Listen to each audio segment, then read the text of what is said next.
Hello, ഞാനിവിടെ ഓസ്ട്രേലിയയിൽ വന്നതിന് ശേഷം എൻ്റെ RP കളക്ട് ചെയ്യാൻ പോയ ഒരു എക്സ്പീരിയൻസ് ഷെയർ ചെയ്യാമെന്ന് വെച്ചു. RP എന്ന് വെച്ച് കഴിഞ്ഞാൽ നമ്മുടെ റെസിഡൻസ് പെർമിറ്റ് കാർഡ്. ഈ RPക്ക് വേണ്ടി നമ്മൾ അപ്ലൈ ചെയ്യുന്നതിന് മുന്നേ ഇവിടെ കുറച്ച് കാര്യങ്ങൾ ചെയ്യേണ്ടതുണ്ട്. ഫസ്റ്റ് നമ്മൾ ഇവിടെ ഒരു മൊബൈൽ നമ്പർ എടുക്കുക, പിന്നെ അതേപോലെ മെൽഡ് സെറ്റിൽ എടുക്കുക. മെൽഡ് സെറ്റിൽ എന്ന് വെച്ച് കഴിഞ്ഞാൽ സിറ്റി രജിസ്ട്രേഷൻ, നമ്മൾ അക്കോമഡേഷൻ്റെ എവിടെയാണോ നിൽക്കുന്നത് അവിടുത്തെ സിറ്റി രജിസ്ട്രേഷൻ ചെയ്യാം. അതേപോലെ നമ്മൾ ഓസ്ട്രിയൻ ബാങ്ക് അക്കൗണ്ടിൽ ഒരു അക്കൗണ്ട് സ്റ്റാർട്ട് ചെയ്യണം. ഞാൻ അക്കൗണ്ട് സ്റ്റാർട്ട് ചെയ്തത് റൈഫസൻ ബാങ്കിലാണ്. അതുപോലെ നമ്മൾ ഓസ്ട്രിയൻ ബാങ്കിൽ ഏതെങ്കിലും ഒരു അക്കൗണ്ട് സ്റ്റാർട്ട് ചെയ്യാം. പിന്നെ നമ്മൾ ഇൻഷുറൻസ് എടുക്കണം. ഞാൻ ഇൻഷുറൻസ് എടുത്തത് OGK എന്ന് പറയുന്ന ഒരു ഇൻഷുറൻസ് ആണ്. അപ്പോൾ ഇതൊക്കെ ചെയ്ത് കഴിഞ്ഞതിന് ശേഷം നമ്മളെ മജിസ്ട്രേറ്റിന് മെയിൽ അയക്കണം. എൻ്റെത് അക്കോമഡേഷൻ വരുന്നത് ബാദൻ എന്ന് പറഞ്ഞൊരു സ്ഥലത്തായിരുന്നു. അപ്പം നമ്മൾ ബാദൻ മജിസ്ട്രേറ്റിലേക്കാണ് മെയിൽ അയച്ചത്. നമ്മൾ എവിടെയാണോ അക്കോമഡേഷൻ എടുക്കുക അതിനനുസരിച്ചിട്ട് നമുക്കത് മാറും. അപ്പം ഞാൻ മെയിൽ അയക്കുന്ന സമയത്ത് ഞാൻ എങ്ങനെ അയച്ചതെന്ന് വെച്ച് കഴിഞ്ഞാൽ ഞാനിങ്ങനെ ഓസ്ട്രേലിയയിലേക്ക് എൻ്റർ ചെയ്തിട്ടുണ്ട്.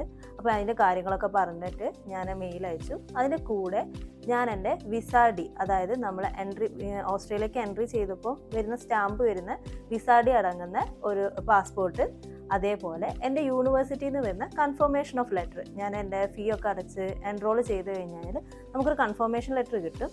ആ ഒരു കൺഫർമേഷൻ ലെറ്ററും എൻ്റെ സ്റ്റുഡൻ്റ് ID യും വെച്ചു. അതേപോലെ തന്നെ ഞാൻ മെൽഡ് സെറ്റിൽ സിറ്റി രജിസ്ട്രേഷൻ ചെയ്തതിൻ്റെ മെൽഡ് സെറ്റിലും കാര്യങ്ങളൊക്കെ വെച്ചിട്ടായിരുന്നു ഞാൻ മെയിൽ അയച്ചത്. ഇങ്ങനെ മെയിൽ അയച്ച് ഒരു 1 വീക്ക് കഴിയുമ്പോൾ തന്നെ എനിക്ക് അതിന് റിപ്ലൈ വന്നു. എനിക്ക് റിപ്ലൈ വന്നത് എങ്ങനെയാണെന്ന് വെച്ച് കഴിഞ്ഞാൽ എൻ്റെ RP റെഡിയാണ്, ഇന്ന ഡേറ്റ്, എനിക്കതിലൊരു ടൈമും ഡേറ്റും മെൻഷൻ ചെയ്തിട്ട് ആ ടൈമിൽ വന്നിട്ട് എന്ത് ചെയ്യുക, RP വന്ന് കളക്ട് ചെയ്തോളൂ എന്ന് പറഞ്ഞിട്ടാണ്. അപ്പോൾ അതിന് കൂടെ എനിക്ക് അവർ ചോദിച്ചെന്താ വെച്ചാൽ എൻ്റെ PCC സർട്ടിഫിക്കറ്റ്, ഒറിജിനൽ PCC സർട്ടിഫിക്കറ്റും എൻ്റെ പാസ്പോർട്ടും പിന്നെ ഒരു 62.90 യൂറോ ഫീയും, അതേപോലെ ഞാൻ നാട്ടിൽ കാണിച്ച അക്കൗണ്ടിലുള്ള ഫണ്ട് ഓസ്ട്രിയൻ അക്കൗണ്ടിലേക്ക് കാണിക്കാനും എന്നോട് പറഞ്ഞിട്ടുണ്ട്. അത് നമുക്ക് പലർക്കും പല രീതിയിലാണ് വരിക. ഈ VNAയിലുള്ള MA35 വരുന്നവർക്ക് അക്കൗണ്ട് ഫണ്ട് ചോദിച്ചിട്ടില്ല. അത് നമ്മളെ മജിസ്ട്രേറ്റിന് അനുസരിച്ചിട്ട് മാറും. ചിലർക്ക് ഫണ്ട് ചോദിക്കുന്നുണ്ട്, ചിലർക്ക് ഫണ്ട് ചോദിക്കുന്നില്ല. അത് നമ്മളെ കാര്യങ്ങളൊക്കെ അനുസരിച്ച് മാറും.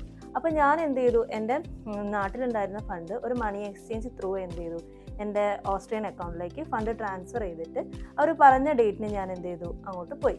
എനിക്ക് രാവിലെ 10 മണിക്കായിരുന്നു അപ്പോയിൻമെൻറ്റ്. എനിക്കും എൻ്റെ ഫ്രണ്ടിനും ഒരേ ദിവസം തന്നെയായിരുന്നു. അവൾക്ക് 9:30ക്കും എനിക്ക് 10 മണിക്കായിരുന്നു അപ്പോയിൻമെൻറ്റ് വന്നത്.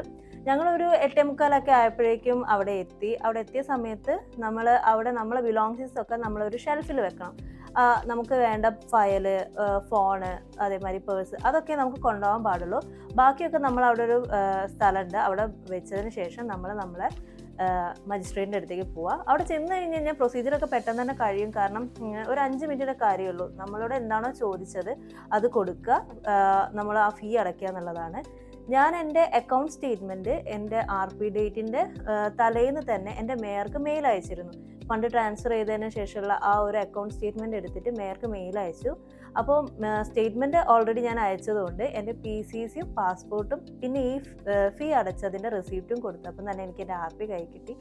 സത്യം പറഞ്ഞാൽ RP കൈ കിട്ടിയപ്പോൾ ഭയങ്കര സന്തോഷമായി. കാരണം നമ്മൾ ഈ ഓസ്ട്രേലിയ വന്നിട്ടുള്ള നമ്മൾ ഫസ്റ്റ് പ്രൊസീജിയറാണല്ലോ ഈ RP മേടിക്കുക എന്നുള്ളത്. അപ്പോൾ എൻ്റെ RP എനിക്ക് അടുത്ത വർഷം മാർച്ച് 14 എക്സ്പയർ ആവും. അപ്പോൾ നമ്മൾ അതിൻ്റെ മുന്നേ ആയിട്ട് നമ്മൾ എന്ത് ചെയ്യണം, അത് റിന്യൂ ചെയ്യണം.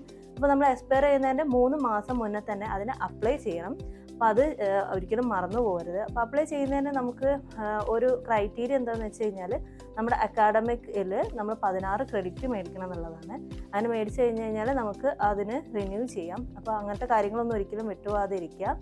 അപ്പം ഇനി എന്തെങ്കിലും ഡൗട്ടോ കാര്യങ്ങളോ എന്തെങ്കിലും ഉണ്ടെങ്കിൽ ഇതിനെപ്പറ്റി റിലേറ്റഡ് ആയിട്ടുണ്ടെങ്കിൽ എന്നോട് പേഴ്സണലി ചോദിക്കാം. ഞാൻ എൻ്റെ Instagram ID താഴെ മെൻഷൻ ചെയ്യുന്നുണ്ട്, അല്ലെങ്കിൽ കമൻ്റായിട്ടോ എങ്ങനെ വേണമെങ്കിലും ചോദിക്കാം. അപ്പോൾ എൻ്റെ ഇത്രയും നേരം വീഡിയോ കണ്ടതിന് വളരെ സന്തോഷം. പിന്നെ സബ്സ്ക്രൈബ് ചെയ്യാനും ലൈക്ക് ചെയ്യാനും മറക്കരുത്. Thank you.